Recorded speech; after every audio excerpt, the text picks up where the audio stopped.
Good evening, everyone. Welcome back. Another full throttle podcast. Little talk here about New Hampshire. Go through some facts about New Hampshire. Just some little fun facts about the track. Go through some lap records. Give predictions like we normally do. But before we get going, I want to give a shout out to the partner of the show, W Energy. I know a lot of people do a lot of Red Bulls and other energy drinks. I'm not a big energy drink guy, but I decided to try this, and it's great. I love it. It has great flavor. It has no crash. This bottle right here lasts you 30 days. A little powder, mix it up, a little shaker bottle. I think it's great. Like I said, no crash, great flavors. They have tons of flavors out there. This is the Calio Cream, which is kind of like a dreamsicle taste. It's mango orange. Really, really good. Like I said, it's made with coffee and fruit extract. You know, no sugars, none of that stuff. So it's a really, really good drink. I've been drinking it all week, and it does really good for me. Plus, you mix it with water, so it's hydrating also. I really enjoy it. If you like energy drinks and you're looking for something a little better than what's out there right now, give it a shot. You can see up at the top on the banner, you'll see the website rolling across. There's a promo code. It's simply SEC_Sean, the number 10, SEC Sean 10. Get you 10% off on your order. So if you're looking for something different, give it a try. They've got sampler packs where you can get little samples to try before you decide to buy a big jug. But I would honestly, if you're looking for a better energy drink, give it a shot. You won't be disappointed. So other than that, let's get into New Hampshire. Kind of a weird track, flat, real flat, long, tight corners. It measures, you say it's a mile, but it's 1.05 miles. So just a tick over a mile long. Compared to some of the other turns we've seen, the banking at New Hampshire is 2 to 7 degrees. So, I mean, you're talking minimal.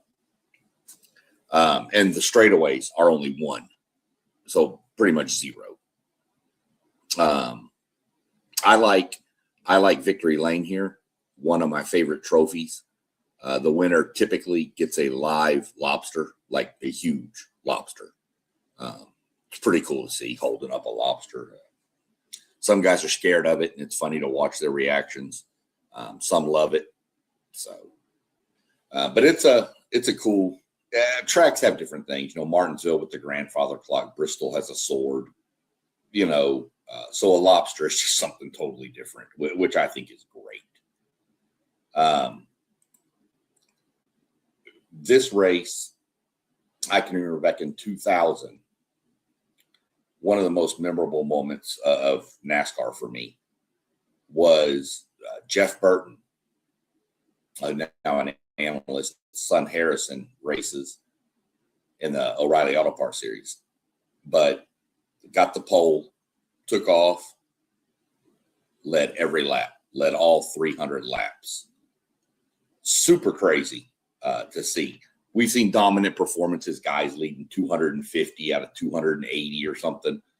But to lead every lap, meaning if there was a caution, he got out of pit road first. Nobody stayed out. It was everything had to fall right, and it did. And it's still one of the craziest things. This is also the track for all the haters out there of Joey Logano. This was his first ever Cup Series win, was at this track. Putting in perspective of Jeff Burton leading all 300 laps, in 2025, Ryan Blaney won this race. He led 116 laps. So pretty big disparity there. last year, Corey Heim. What didn't Corey Heim win last year? What isn't Corey Heim winning this year? He's already got 2 Cup wins. I think he's got a couple of wins in the Truck Series, and he's only doing part-time in both of them. So Corey Heim is on a whole different level. Let's look at some of the lap records. Let's go. I got some more little fun facts here about New Hampshire. Let me get to them real quick. Move that over there for now. Its nickname is the Magic Mile, but we've already discussed it's not really a mile. But this is, Jeff Burton leading every lap. That was on my list.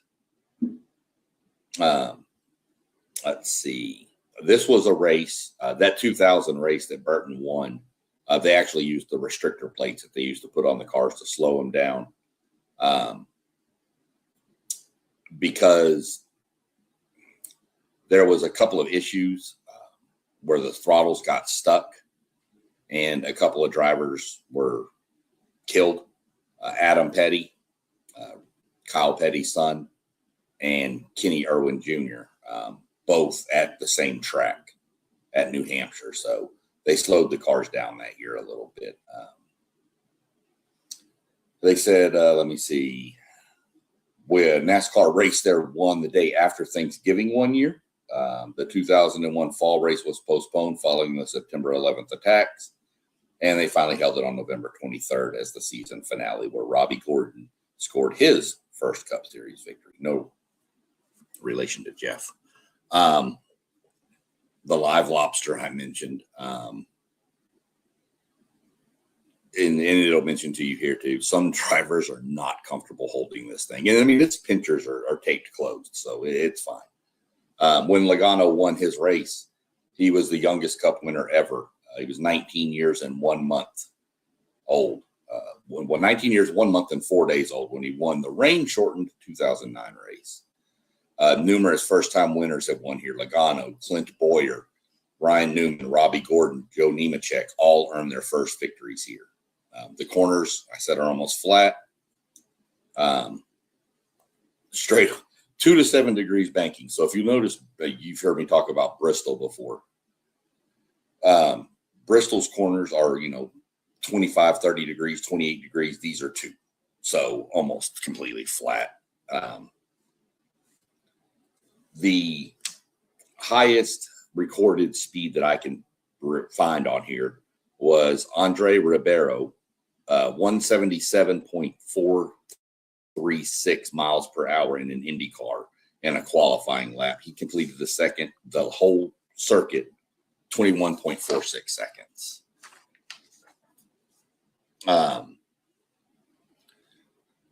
The NASCAR Cup qualifying record is fast as well. Brad Keselowski went 27 seconds.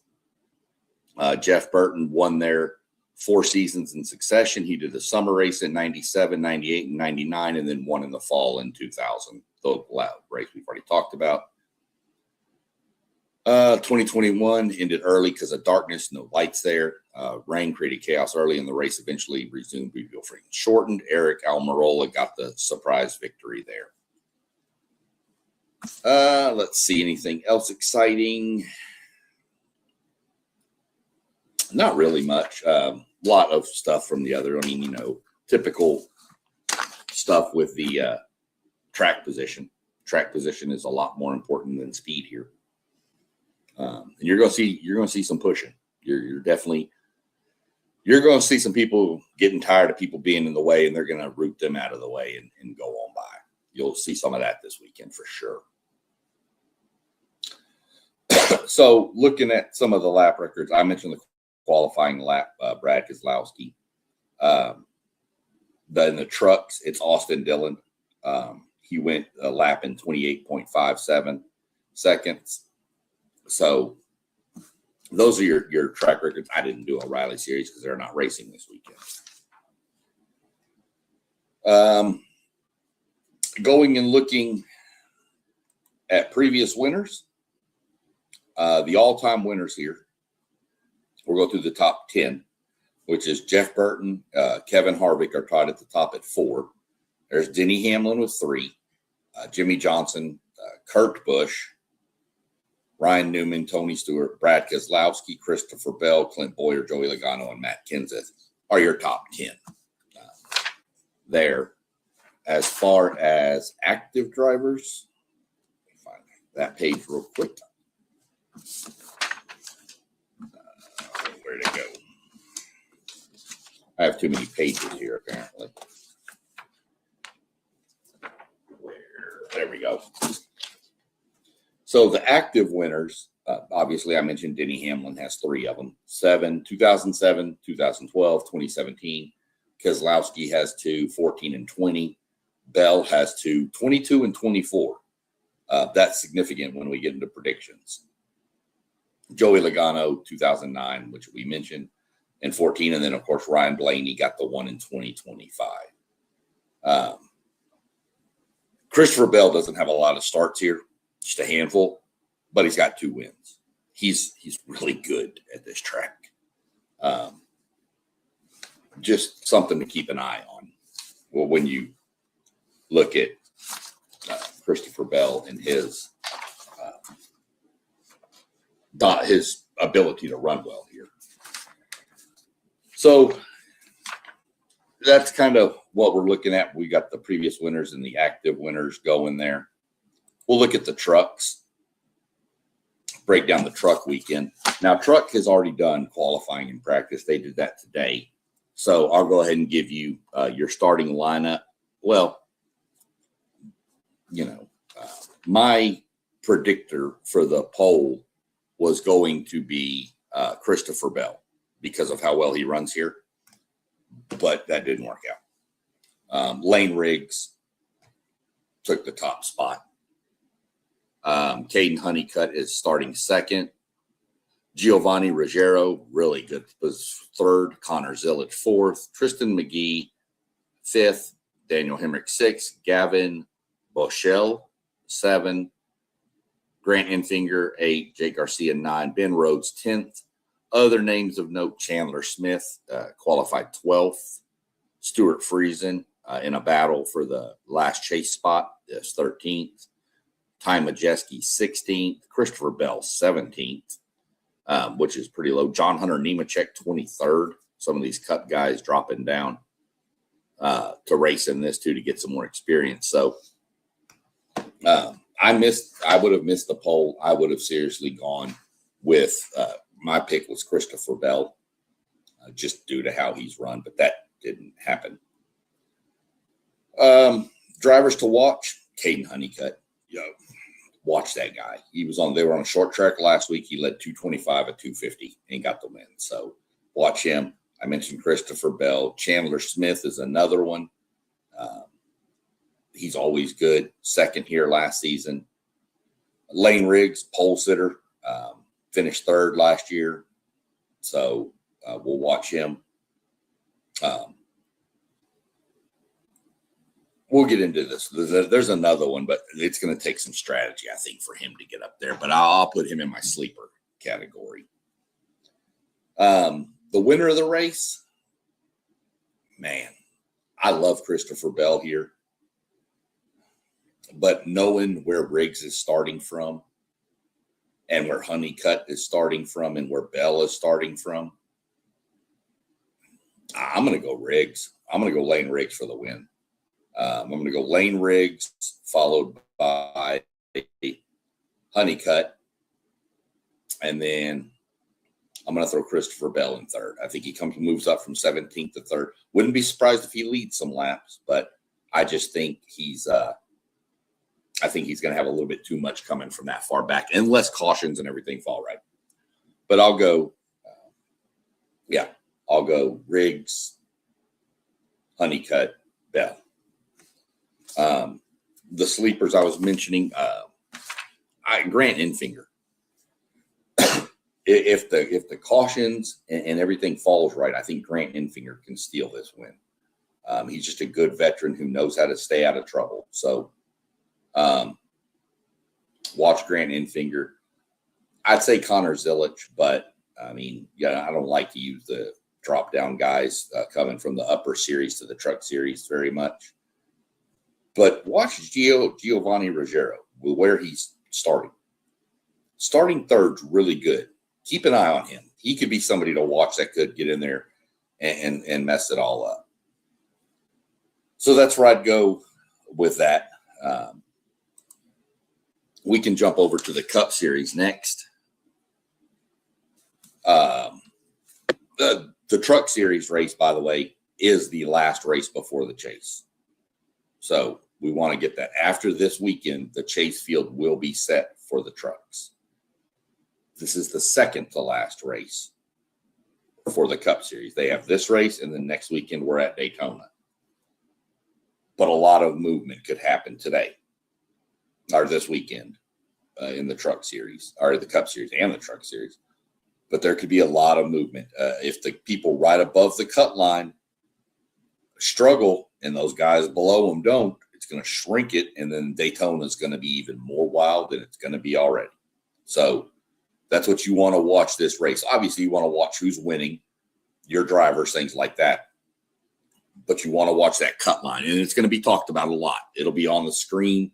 I'm sure they're going to pop it up and talk about it. So keep an eye on that cut line. This is when it gets real interesting. I mentioned Ryan Blaney won last year. Logano just won in Richmond, his second victory in 4 races. So the Fords are figuring some stuff out, and have kind of – Fords are always good on the short tracks anyway, typically. So – but they've hit their sweet spot, and they're starting to gain that momentum heading into the Chase. So who are you watching? I mean, you mentioned Christopher Bell. Well, we've already mentioned him in the Truck Series. We're going to mention him here too.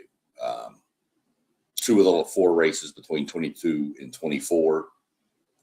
He's 4 victories here in the O'Reilly Auto Parts Series. He's good here. This track suits his style. Plus, he's in a Toyota. So let's be a little fair about this. The Toyotas have been the car to beat. Fords are catching them a little bit, but they're still, Toyota's still the class of the field here. Ryan Blaney, of course, Logano mentioned him. You're not going to count out Denny Hamlin ever. You're not going to count out Chase Briscoe. He's doing well. Had a really rough issue there with the season, was way down in the points, and now he's right back up. So Chase Briscoe has been pretty well. Led 171 laps here before he had a brake problem and got second place in Richmond. That was at Richmond. I didn't mean here. So.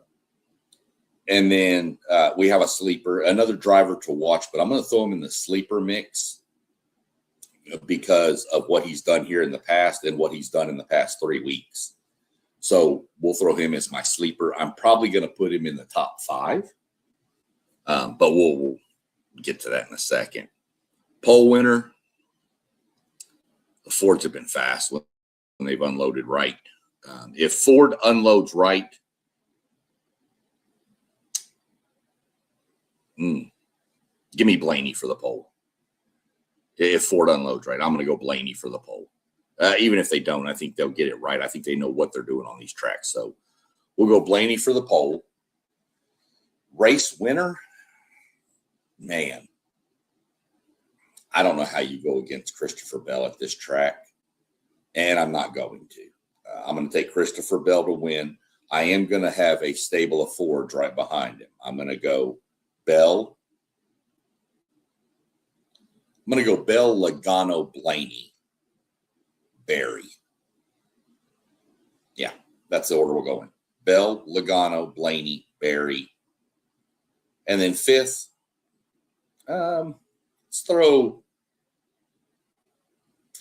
let's throw, who do we want to throw in there, guys? Who do we want to throw in for 5th?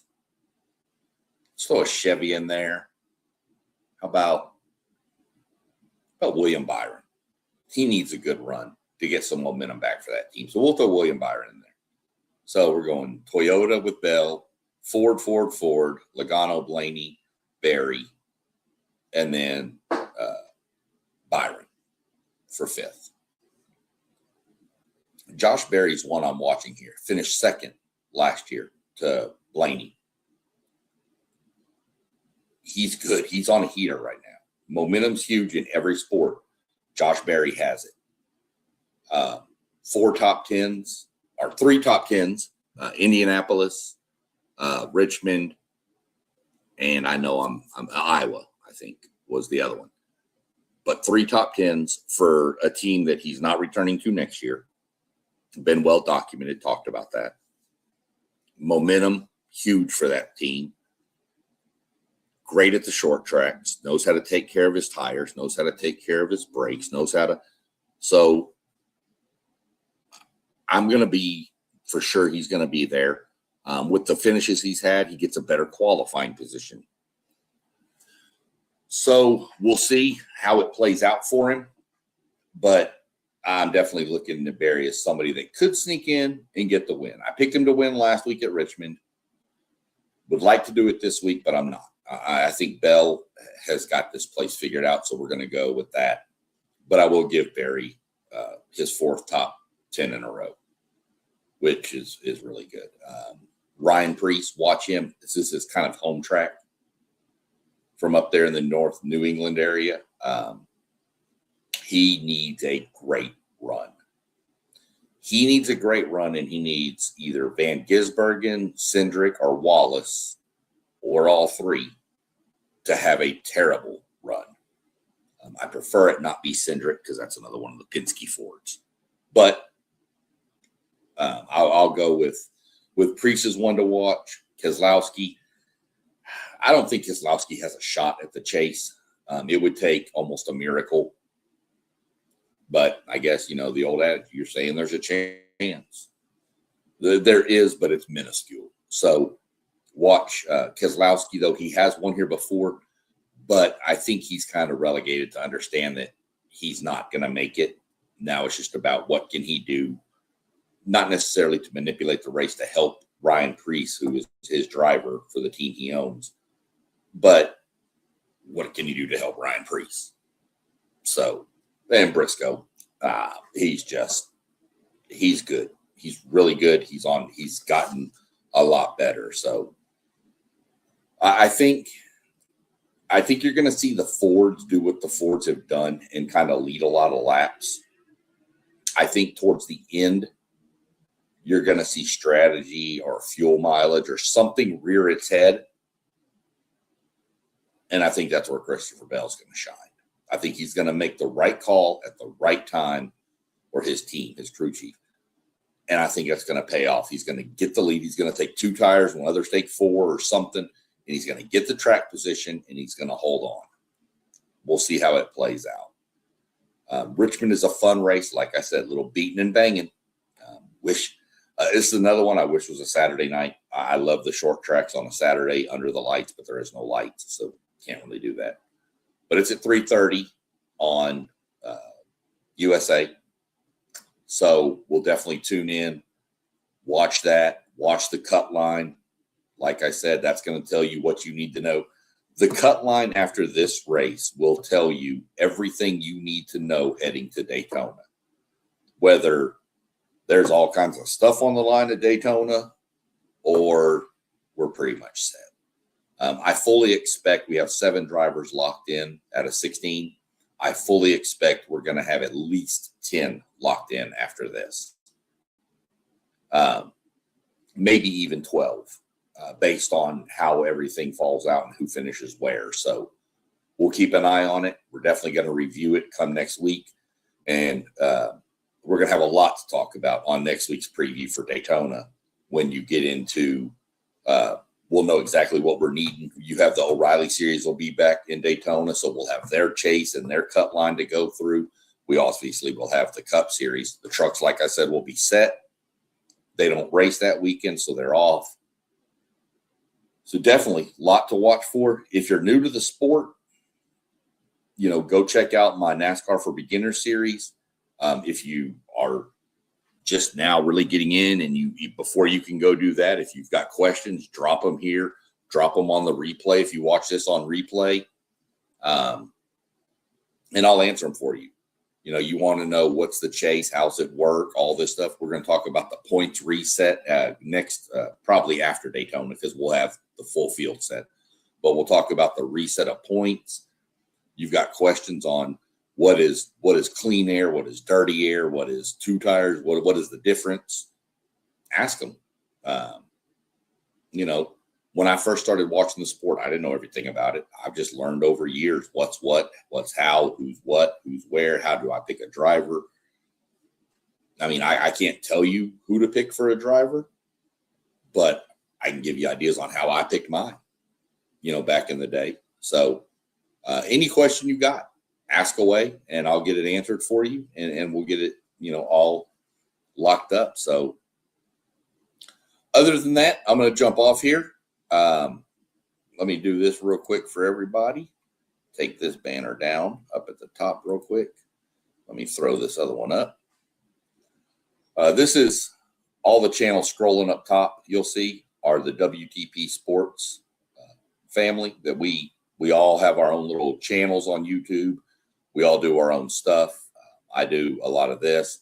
I'll be back in about 30 minutes with a buddy of mine breaking down Class 5A for high school football in Texas.